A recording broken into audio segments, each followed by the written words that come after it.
Obama, qui a une grande haine du peuple d'Israël, dit à Biden, stop, tu veux de ci, je veux de ça, tata, tu manges, hein, fais ta belle vie, chacun fait ce qu'il veut. Puis à la fin, il y a la note. Ah, nous, il ne va pas nous faire ça, il le fera, Bezrat Hashem. Pourquoi on est revenu après 2500 ans d'exil en terre d'Israël, quoi, pour être tué ici?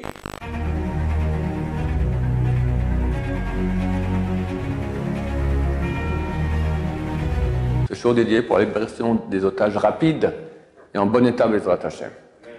Alors, hier ou avant-hier, Biden fustige Bibi Netanyahu, l'avertissant que c'est une ligne rouge, qu'ils ne vont pas accepter qu'Israël attaque Rafah.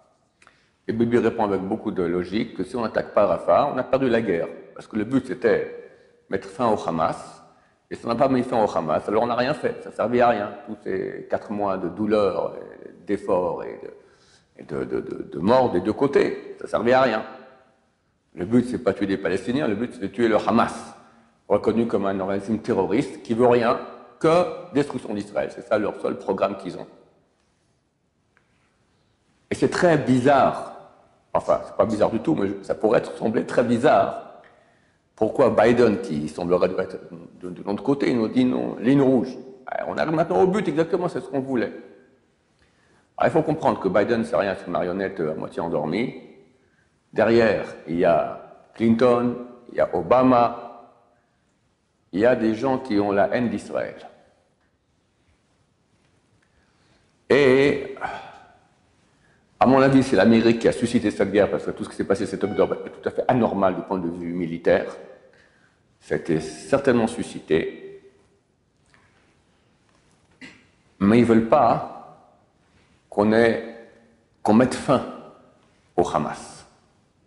Il faut comprendre. Des grands sages d'Israël, vieux et kabbalistes, ont dit Hamas et Hezbollah, c'est Amalek. Amalek, c'est le premier ennemi d'Israël qui est parti en guerre contre Israël.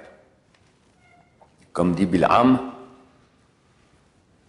Reshit Goïm Amalek, premier des peuples, Amalek. Ce n'est pas le premier des peuples, il y avait d'autres peuples sur terre. Le premier à partir en guerre contre Israël. Bahariton Adéoved et sa fin, à la fin, c'est sa fin. La fin, c'est maintenant. Donc on attend sa fin. On arrive à la fin.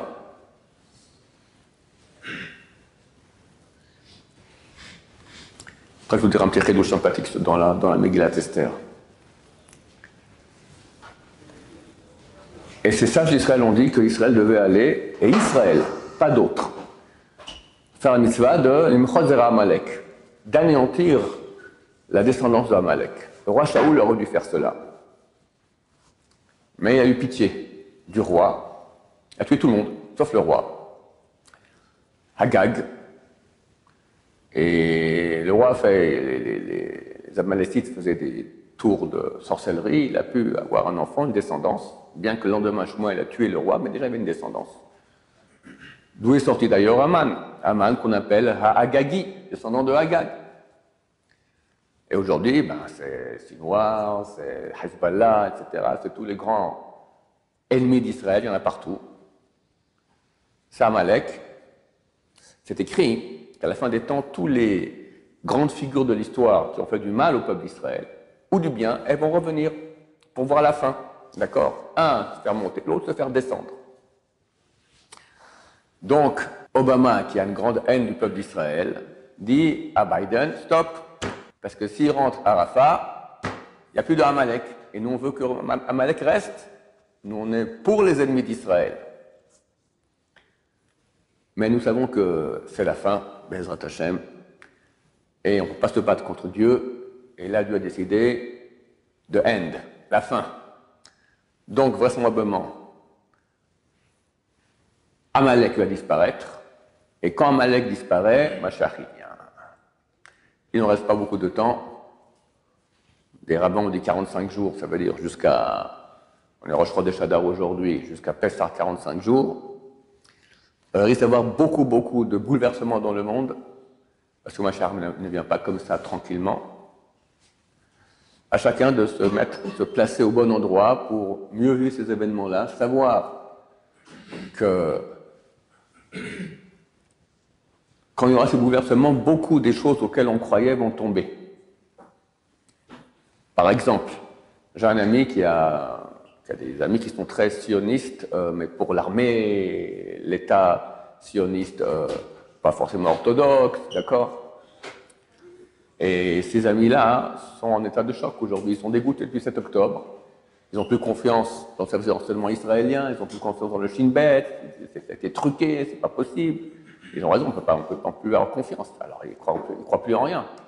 Ces gens qui, de base, venaient de l'étranger, ils veulent repartir à l'étranger. C'était des très grands sionistes. Bateau que tu as le sionisme athée, mort. La foi dans le Shin Bet et dans le service de renseignement israélien, mort. C'est des choses dures. Alors cet ami dit à mon ami, il lui dit, mais toi, dis-moi, tu as l'air très à l'aise. Oui, non, parce que moi, je me place ma confiance dans des valeurs beaucoup plus sûres que les vôtres. Dieu. Et c'est quand on était chez le Yanouka, c'est ce qu'il nous a dit. Surtout pas avoir peur, interdit d'avoir peur, après ça plusieurs fois. On a Dieu, et il est là, il y a déjà eu Pourim, il y aura encore Pourim, comme à Pourim, grâce à Esther et à Mordechai, on a été sauvés là aussi, il a dit qu'ils sont encore ici, et qu'ils prient pour nous, et qu'ils jeûnent pour nous. Je ne sais pas comment ils font pour jeûner pour nous, s'ils sont dans l'état d'âme, peut-être qu'ils sont vraiment revenus eux aussi, à l'état de corps, je ne sais pas. En tout cas, Mashiach égale foi en Dieu, rien d'autre. Et Dieu veut que l'humanité arrive à cela. Donc il y aura la destruction, on voit la destruction peu à peu de tous les grands mythes, tous les masques tombent, d'accord. Un temps, on reconnaissait qu'un président c'était quelqu'un d'honorable. Aujourd'hui, ce sont des bouffons, on se moque d'eux, il n'y a plus rien, il n'y a plus aucune valeur. La seule valeur qui va rester, c'est la valeur vraie qui est Hachem Bezrat Hachem. Le petit chidouche que je voulais vous dire, c'est intéressant, c'est sur la Megillat Esther, savoir un peu. Jamais le nom de Dieu n'apparaît dans la Megillat Esther. Mais il y a une fois où il apparaît en Rachet Tevot, ça veut dire en initial. Yud Kei Vav Kei. Yavo Hamelech veHaman Hayom. Esther invite le roi et Haman à venir au repas. Yavo, que viennent Hamelech, le roi, veHaman et Haman Hayom, aujourd'hui, au repas que je leur fais. Un festin de vin. Ou le rapport avec la choucroute, qu'est-ce que tu me mets le nom de Dieu, Yud Kei Vav Kei, c'est une invitation à aller manger ce soir. Bizarre. Il y a une seule fois dans toute la Megillah où on voit le nom de Dieu, Yud Kei Vav Kei, écrit en fin de mot. Ki kalta elav hara'a.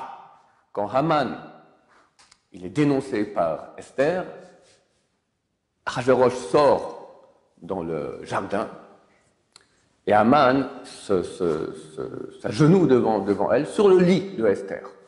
Et à ce moment, le roi revient, il voit sur le lit. Ah, en plus, me prendre la calache chez elle à la maison, d'accord, tu me prends ma femme maintenant chez moi dans sa chambre, mais ça va pas, mon vieux, qu'on le pende. C'est marqué à ce moment que quand Haman s'est prosterné comme ça, sur le lit, Ki kalta elav hara'a, que le mal l'a atteint.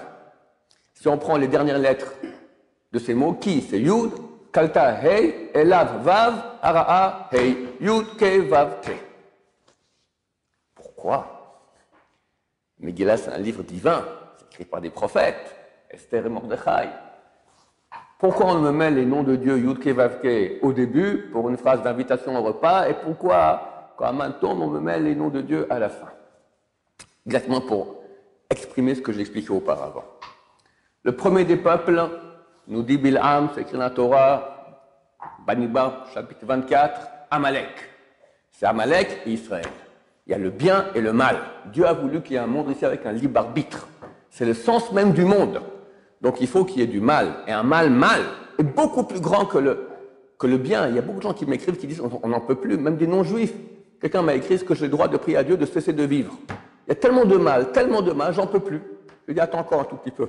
On est à l'époque la plus dure de l'histoire. On est rentré dans le 50e portail d'impureté, que les Juifs ne pouvaient pas rentrer dans ce portail d'impureté parce qu'ils n'auraient pas pu en sortir. Pourquoi on mange des pains azim, des massotes à Pessah? Parce qu'on est sorti rapidement, on n'a même pas eu le temps de faire lever la patte. Pourquoi? Parce que si on restait encore une seconde, on tombait dans le 50e portail d'impureté, on ne peut plus en sortir. Alors pourquoi nous on rentre? Parce que nous on a la Torah, eux n'avaient pas la Torah. Et nous on est rentré dans le 50e pour atteindre après le 50e de pureté. Les Israël sont rentrés dans le 49e en sortant d'Égypte, ils ont pu atteindre que le 49e de pureté. Nous, on va revenir au 50e, qui est bien plus haut. En 49 et 50, c'est pas un, c'est des millions, d'accord? Alors, on rentre dans le 50e de la pureté, c'est aujourd'hui, et il y a tellement de mal,